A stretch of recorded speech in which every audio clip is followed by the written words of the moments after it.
In this video you will learn how to build a clean mobile app Navbar in under 5 minutes. Let's start with the structure. I'm using a simple HTML layout with entry links to navigate between app pages. For the icons I'm using frontend. In a future video I'll show you exactly how to integrate it into your project, so make sure you like this video and subscribe if you don't want to miss that.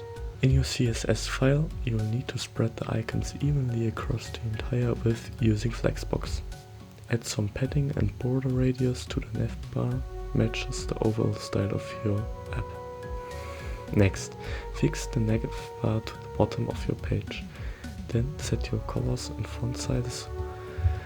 Optionally, you can add a small shadow to give it a 3D effect. For the links, I recommend removing the underline and adjusting the color.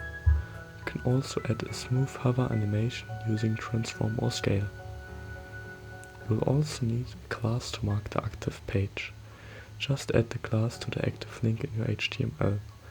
In CSS, increase its size slightly, change the color and add a small line underneath the icon to highlight it. And that's it. You've got a clean, responsive, mobile-style navbar ready to go. If you'd like to see a full fun awesome setup tutorial or more improvements for this expense tracker app, make sure to like and subscribe. You can also drop your questions about the navbar in the comments. I'll be happy to answer them. Have a wonderful day.